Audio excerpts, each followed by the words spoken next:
સુરતના પ્રવાસે આવેલા બીજેપીના પૂર્વ મંત્રી સ્મૃતિ ઈરાનીએ કાર્યાલયની મુલાકાત લીધી। અહીં તેમણે બજેટને લઈને માહિતી આપી છે। સ્મૃતિ ઈરાનીએ જણાવ્યું કે બજેટને સર્વત્ર આવકાર મળ્યો।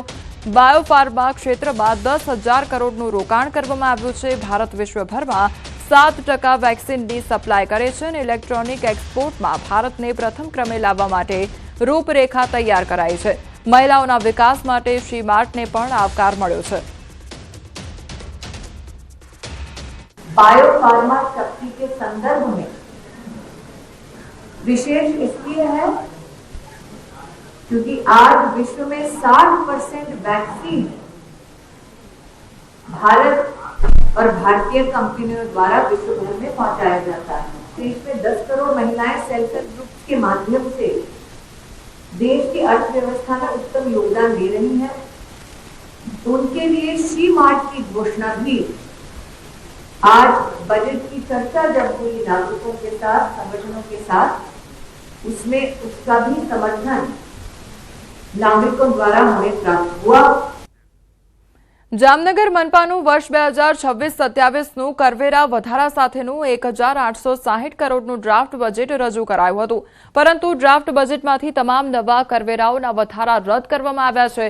જૂના કરવેરા યથાવત રાખી 1,854.10 કરોડના બજેટની સ્ટેન્ડિંગ કમિટીએ બહાલી આપી છે અને આ બજેટમાં ખાસ સાંસદ પૂનમબેનની ભલામણને ધ્યાને લઈ સ્મશાનમાં અંતિમ વિધિ માટેના લેવાતા ચાર્જની પણ ચૂકવણી મનપાના ભંડોળમાંથી આપવાની જાહેરાત કરવામાં આવી છે।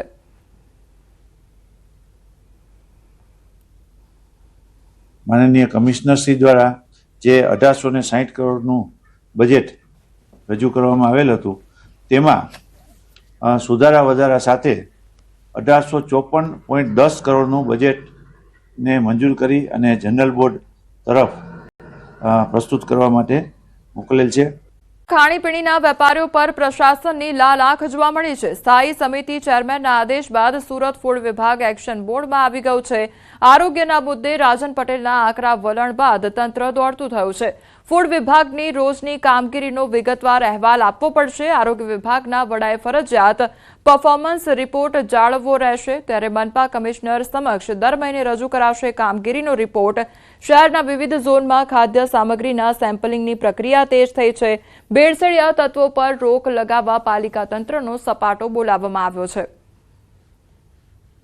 FSSAI એક્ટ 2006 અંતર્ગત અમારે જુદી જુદી સંસ્થાઓમાં જુદી જુદી ખાણીપીણીના નમૂના લેવાની કાર્યવાહી કરવાની હોય છે।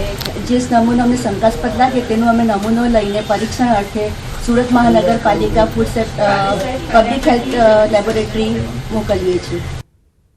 મતદાર યાદી મુદ્દે કોંગ્રેસ દ્વારા કરવામાં આવી રહેલા વિરોધ પ્રદર્શન પર ભાજપે જવાબ આપ્યો। ભાજપ પ્રવક્તા અનિલ પટેલે જણાવ્યું કે કોંગ્રેસને ચૂંટણી પંચની પ્રક્રિયા અને નિયમોની સમજ વગર વિરોધ કરવાની આદત છે। તેમણે સ્પષ્ટ કર્યું કે હાલ ફાઇનલ મતદાર યાદી જાહેર થઈ નથી અને તેથી કોંગ્રેસનો વિરોધ સ્થાને છે અને તેમણે કહ્યું કે ફોર્મ નંબર 7 અને ફોર્મ નંબર 6 અંગે કોંગ્રેસમાં જ્ઞાનનો અભાવ છે। કોંગ્રેસની હાલત કહેતા ભી દીવાના સુનતા ભી દીવાના જેવી છે। SIR શું છે એ જ ખબર નથી, એટલે કહેવત મને યાદ આવે છે કે કહેતા ભી દીવાના ઓર સુનતા ભી દીવાના। કોંગ્રેસને એ ખબર હોવી જોઈએ કે ફોર્મ નંબર 7 ક્યારે ભરી શકાય, ફોર્મ નંબર 7 કોણ ભરી શકે અને ફોર્મ નંબર 7 ભરવાની પ્રક્રિયા શું છે। અને કોંગ્રેસ બૂમાબૂમ કરવા માંડી છે અને એક પ્રકારનું અરાજકતાનું વાતાવરણ ઊભું કરવા પ્રયત્ન કરે છે। એટલે કોંગ્રેસે ચૂંટણી પંચ ફાઇનલ યાદી ડિક્લેર કર્યાની રાહ જોવી જોઈએ। સુરેન્દ્રનગરમાં શહેરના મુખ્ય બસ સ્ટેન્ડથી કલેક્ટર કચેરી સુધી કોંગ્રેસ રેલી યોજી। SIR કામગીરીના ઝુંબેશમાં મતદારોના નામ રદ કરવા મુદ્દે કોંગ્રેસે વિરોધ નોંધાવ્યો છે।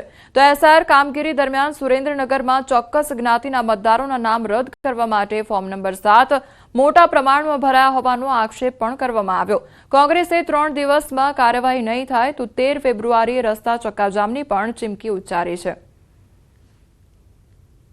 સુરેન્દ્રનગર જિલ્લા કોંગ્રેસ સમિતિ દ્વારા સમગ્ર જિલ્લાની અંદર જે રીતે SIRમાં ફોર્મ નંબર 7ના નામે લોકોના મતનો અધિકાર છીનવવાનું જે પાપ થઈ રહ્યું છે એ ગોલમાં અટકાવવા માટે આજે કલેક્ટરશ્રીને આવેદનપત્ર વિસ્તૃતમાં આપ્યું છે અને સાથોસાથે એ જ વસ્તુ અમે આ છેતરપિંડી ખોટા દસ્તાવેજ બનાવનાર એની સામે ભારતીય દંડ સંહિતાની કલમ મુજબ પોલીસ વડાને પણ અમે વિનંતી કરી છે કે આ સમગ્ર બાબતની તપાસ થાય. ત્યારે આ બીજી આઝાદીની લડત લડવા માટે સુરેન્દ્રનગર જિલ્લાની ધરતી ઉપર સમગ્ર રેલી સ્વરૂપે લોકો મોટી સંખ્યામાં જોડાયા છે. આ ષડયંત્રની અંદર જે લોકો સામેલ છે એની સામે ફોજદારી કાર્યવાહી કરવાની માંગ સાથે હજારોની સંખ્યામાં જ કલેક્ટર કચેરી આવીને કલેક્ટરને અમે આવેદનપત્ર આપ્યું છે અને આજે અત્યારે અમે એસપી સાહેબને પણ આવેદનપત્ર આપ્યું છે. કારણ કે BNS ની વિવિધ ધારાઓ હેઠળ પણ આ ગુનો બને છે અને જો અમે એમને વિનંતી કરી છે કે 13 તારીખ સુધીની અંદર જો કોઈ નક્કર કાર્યવાહી નહીં થાય તો સુરેન્દ્રનગર જિલ્લાની અંદર અમે રોડ રસ્તા ચક્કાજામ કરી અને અમે સજ્જડ વિરોધ નોંધાવવાના છીએ. કે ફોર્મ નંબર 7 ભરનારા ખોટા છે તો ફોર્મ નંબર 7 ભરનારા ઉપર FIR થવી જોઈએ. બંને પક્ષ ક્યારેય સાચા ન હોઈ શકે, બેમાંથી એક જ પક્ષ સાચો છે. જો ચૂંટણી પંચ સાચું હોય તો એ લોકોએ સંજ્ઞાન લઈ અને આના ઉપર FIR દાખલ કરવી જોઈએ. ચાલતા જૂથવાદને લઈને ભાજપે હવે આકરા પ્રહાર કર્યા છે. ભાજપના પ્રવક્તાએ જણાવ્યું કે કોંગ્રેસમાં આંતરિક વિખવાદ કોઈ નવી વાત નથી, તે ભીતે ચિતરેલા જેવી સ્પષ્ટ છે. ત્યારે પરિવારવાદ અને જૂથવાદ કોંગ્રેસની કાયમી નીતિ હોવાના આક્ષેપ કરતા ભાજપે કહ્યું કે સંગઠન મજબૂત કરવાને બદલે કોંગ્રેસના નેતાઓ અંદરોઅંદર લડાઈમાં વ્યસ્ત છે અને પ્રજાના પ્રશ્નો ભૂલાઈ ગયા છે. જો કોંગ્રેસમાં આંતરિક વિખવાદ એ સામે ભીતે ચિત્રેલા સૂરજ જેવી વાત છે. બહુ સ્વાભાવિકપણે આ પ્રક્રિયા કોંગ્રેસમાં ચાલતી હોય છે, કારણ કે કોંગ્રેસ એ એક પરિવારવાદની પાર્ટી છે અને એટલા જ કારણે કોંગ્રેસમાં અનેક જૂથ બનેલા છે. તો કોંગ્રેસમાં દરેક માણસને કંઈકનું કંઈક જવાબદારી આપવી એક આ સિસ્ટમ રહેલી છે. સસ્તા અનાજ ડીલર એસોસિએશનની મહત્વની બેઠક યોજવામાં આવી. ગાંધીનગરમાં પુરવઠા મંત્રી સાથે સસ્તા અનાજ ડીલરોની બેઠક.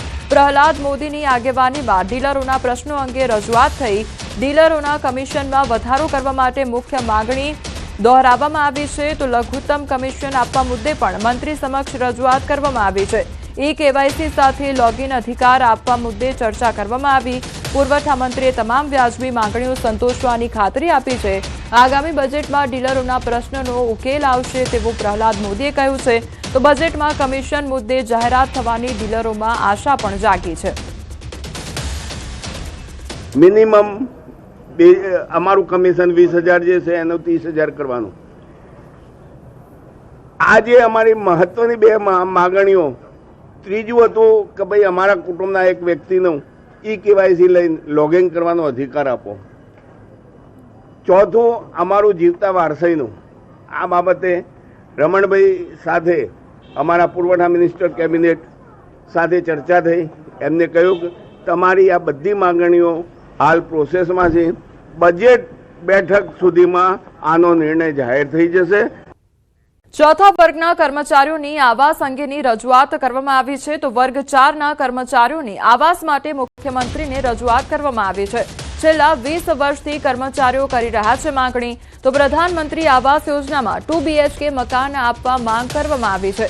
સરકાર 2 BHK ફ્લેટ આપે અથવા પ્લોટ ફાળવણી કરે તેવી માંગ કરવામાં આવી છે.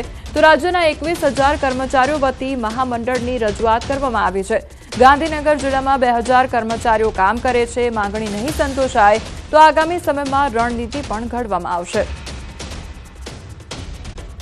ડિજિટલ ઇન્ફ્રાસ્ટ્રક્ચરને નવી દિશા આપવા તરફ ગુજરાતે હવે મહત્વપૂર્ણ પગલું ભર્યું છે.